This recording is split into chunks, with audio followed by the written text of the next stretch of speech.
Performing contact biometry with the Ellex Eye Cubed. Performing contact biometry with the Ellex Eye Cubed is easy, fast and accurate. Ensure that the 10 MHz biometry A-scan probe is connected to the Eye Cubed console and turn on the system. The patient screen is displayed. Type a patient ID and click Enter. With an existing patient, the previously entered data will automatically display. Entering a new patient ID prompts the user to answer yes to creating a new patient. As an alternative, the system can automatically generate a new patient ID. See option in the General tab under Utilities. The new patient data, including keratometry values, can then be entered, followed by clicking Save. Check that the patient information is complete on the summary screen. To begin an examination session, you must select the examiner as well as the physician ordering the exam. At times, the examiner and physician will be the same. A default examiner and physician may also be selected. Click Begin Session to start the examination.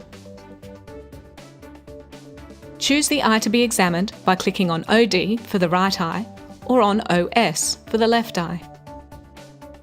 Choose the scan mode, Biometry A-scan, by pressing F4 or by clicking on the fourth icon under Scan Modes. Local anaesthetic drops are applied to both eyes. Do not add coupling gel. The patient's tear film is sufficient to ensure good conduction of the sound beam. Choose the appropriate examination technique. Contact 1 is suitable for adult or average length eyes, and Contact 2 for shorter or paediatric eyes.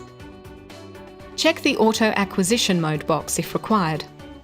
When Auto Acquisition is selected, 5 images are taken and stored in quick succession. Or, if preferred, the on-off technique can be used and the operator can choose how many images to store manually. Or, the user can review the movie sequence and choose the best image or images. In contact mode, one needs to avoid inadvertent and excess pressure to the cornea, which would result in a falsely shorter measurement. Each user will choose the method that gives the best results for him or her. Choose normal mode and only revert to expert mode if it is impossible to obtain a correct reading in normal mode. For example, for patients who have difficulty cooperating or those with abnormally shaped eyes. Choosing normal mode adds an additional caliper to detect the sclera so as to help avoid measuring into the optic nerve. Next, choose the appropriate eye type.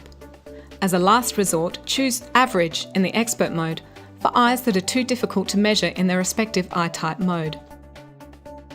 Valid edges refers to the calipers placed in the anticipated position of the C corneal spike, A anterior lens spike, P posterior lens spike, R retina spike, and S scleral spike. As a spike encounters each caliper, the letters turn from lowercase to capital. Press the left foot switch or F11 to activate the probe. Have the patient seated with their head firmly against the headrest. Instruct the patient to fixate on a target with their opposite eye. The target should be placed directly in front of the patient and level with their eyes. If poor vision prohibits fixation, ask the patient to keep their eyes steady and facing forward. As a last resort, the internal fixation light of the probe may be used. Hold the probe directly in front of the patient's eye and gently touch the cornea, keeping in mind that the macula should be perpendicular to the probe. Resting the examiner's hand on the patient's cheek may aid in maintaining a steady and aligned probe.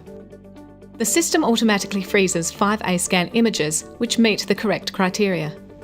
It is recommended that you check each image individually as to ensure that the correct echo pattern is displayed and the calipers are in line with their respective echo spikes. If the scans need to be repeated, press the left foot switch or F11 to re-scan. A satisfactory scan or series of scans will show an ACD measurement which has not been compromised, secondary to excess probe pressure on the cornea. It is recommended to measure the fellow eye in order to compare measurements. If eyes have similar refractive errors and keratometry values, they should measure within 0.3 mm of each other. The chosen images can be used for the IOL calculations. For further information, please refer to the Eye Cubed instruction manual available under the Help tab on the Eye Cubed system. Or visit the Ellex website at www.ellex.com.